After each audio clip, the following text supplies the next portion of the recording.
Would you like to save seeds from your garden, but you're worried about cross-pollination? Well, there's a kind of gardening that says cross-pollination is okay. In fact, it's actually encouraged.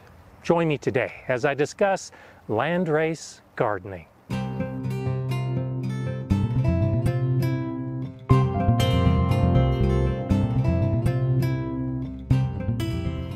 Hi, I'm Gardener Scott, and for many gardeners, the concept of landrace gardening is new. But in practice, the methods have been used for thousands of years. In the home garden, what we're doing with landrace gardening is trying to develop plants that are adapted locally to our individual gardens, but most importantly, quite genetically diverse. The way that most of us garden is to choose very specific varieties that we like and grow those in the garden. Most often we choose the varieties because of the taste. Like this black cherry tomato, one of my favorites. It's an heirloom and I just love the taste of these little tomatoes. It never gets old. Well, by harvesting these tomatoes and saving the seeds, I can continue to grow more black cherry tomatoes because this is an heirloom. It's an open pollinated plant. And the seeds from this tomato will give me the same plant as the parent.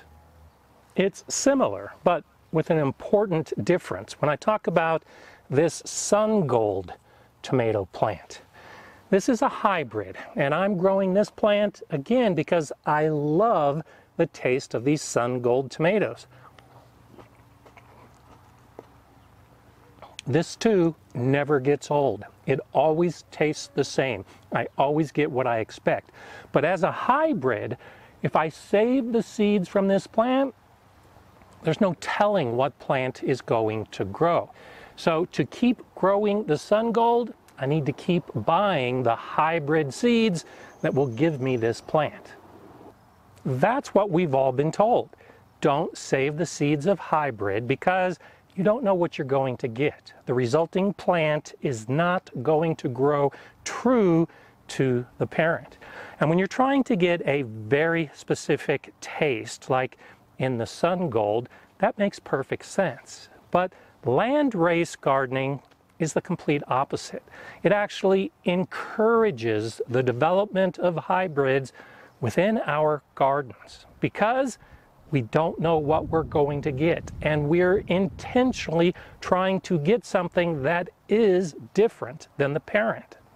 Many of the plants that we're growing in our garden rely on insect pollination, and cross-pollination often results.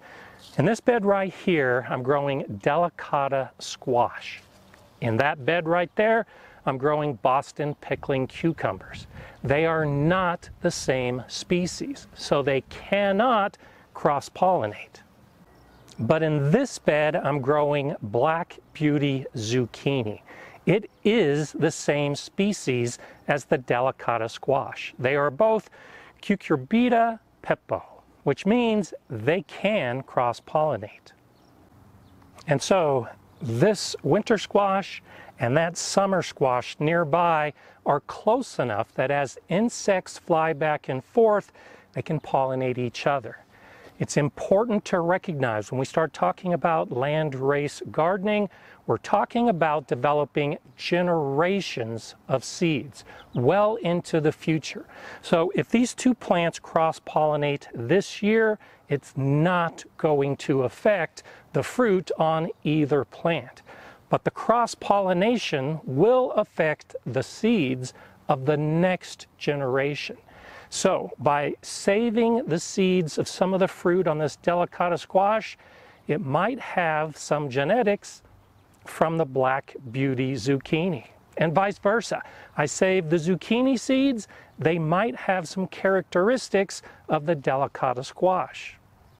With just two plants like this, it's a fun garden experiment to see if I can create a hybrid that has good characteristics that I'm looking for in both of these plants. Both of these are growing very well in my garden. I like the taste of both, and maybe I can come up with a hybrid that gives me the best of both. That's not quite landrace gardening, but it is the beginning. With landrace gardening, we want genetic diversity, as much as we can get. So, for me to start a landrace home garden, next year I would grow the delicata, I would grow the black beauty, I would grow some of the plants that are the resulting hybrid, and I would grow something like a jack-o'-lantern pumpkin, which is the same species, or maybe a spaghetti squash, which is also the same species. And I grow those 5 or 6 plants in the same bed, close together, anticipating and expecting and looking for the cross-pollination. And then in the following year, saving those seeds and go through the whole process again. Now, I love butternut squash, but butternut squash is not the same species. So while I could plant this, I'm not going to get the same cross with the other seeds that I'm intentionally trying to work with as a landrace. For most home gardeners with small to medium-sized gardens, that's the best way to get into landrace gardening, by growing a handful of plants close together and then saving the seeds for the next generation and doing it all over again. It's important to acknowledge that this works best with those plants that require an outside pollinator, insects or wind. I've got about a dozen different varieties of tomatoes right here, but because tomatoes tend to pollinate themselves with a perfect flower, landrace gardening is not as effective with these kind of plants or with peppers. I'm not going to get the cross-pollination that I can expect with other types of plants. And while 5 or 6 different varieties of the same species is a good way to get started with landrace gardening, it really isn't what you want to do to get the best benefits of landrace gardening. In that case, you should be growing dozens of the same species, but different varieties in your garden. And for the farmers that are serious about landrace gardening, they might be growing as many as 100 different varieties in their fields. And so to go to that much effort, to grow that many different plants, to get that genetic diversity, why? Why are we doing landrace gardening?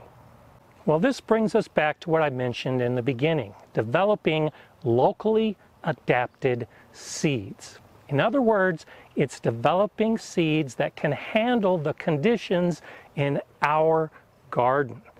I have a relatively short growing season. I have very cool springs and very cool autumns and very hot summers in between. So I've tried a lot of plants over the years, and not many of them do well.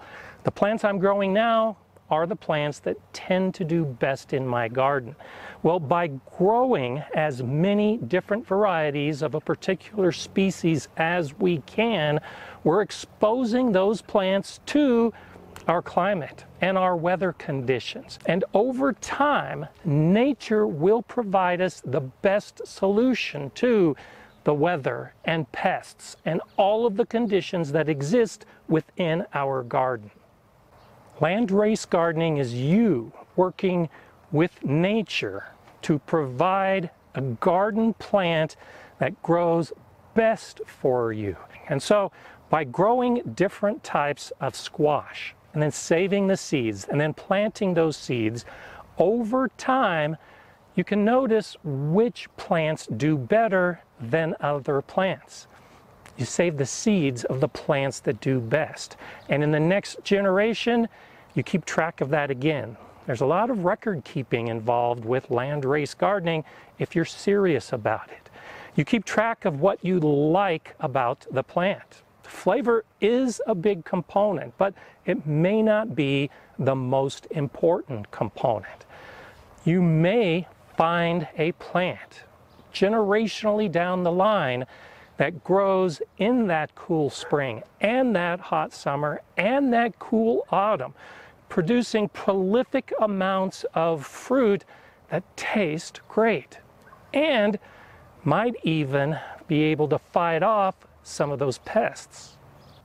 It's more than just growing a plant because it tastes good. It's much more than buying seed to grow the plant because it tastes good. There's no cost associated with the landrace gardening. You're saving the seeds, all of the seeds, and that costs nothing. And then you plant them in the next season. By keeping track of the characteristics of the fruit, or whatever it is you're trying to get from the plant, you can then reach the point that you find what you're looking for. It might be a combination of all of those factors: the size, the appearance, the taste, the pest deterrence, or it might be more specific depending on what you're using your garden for. But the landrace gardening is one way to get away from these kind of plants that really serve one purpose, and instead get to the kind of plants that have multiple benefits. One of the benefits may be something you really don't even think about. We spend a lot of time in our gardens taking care of our plants, getting them to produce. But in landrace gardening, we don't. We don't baby our plants. We expose them to everything that nature throws at us. And it's those plants that do best that we're focusing on. It's survival of the fittest. And by saving the seeds of those plants that do best because we didn't baby them, at some point we can get to a garden that is essentially hands-off. We put the seeds in the ground, we'll water them, but we're not worried about all those other gardening tasks that we do in a typical season. Now, it can take many, many generations to get that genetic diversity to the point that you're reaping those kind of benefits if you're only growing 5 or 6 varieties in any particular season. But you don't have to do it yourself. This is a great project to get your gardener friends involved with. You grow 5 or 6, a friend of yours grows 5 or 6, another gardener grows 5 or 6, and you begin sharing the seeds that each of you produce. That's a quicker way to introduce genetic diversity in a smaller garden, even within a single bed. So I'm looking at these seeds that I already have: the Sugar Baby watermelon, the Black Diamond melon, the Pride of Wisconsin musk melon, the Hearts of Gold melon, and the Honeydew melon. I have difficulty growing melons in my garden. With these 5 in particular, they've done okay. But if I grow these 5 and get a friend of mine to grow a different 5 here within this same region, hopefully between the two of us, we could find a melon variety that does produce in our dry Colorado summers and in our early autumns. And you may be able to hasten the process by growing seeds that are already considered landrace plants. There are some seed companies that are beginning to sell landrace seeds. They'll be identified when you go on their site. So if you want to start this, maybe start with a seed that already has increased genetic diversity. And then to that, add more plants of your choosing to find what you want most of all: an easy plant to grow that's productive, that tastes good, and that you can stand back and say, no one else has this.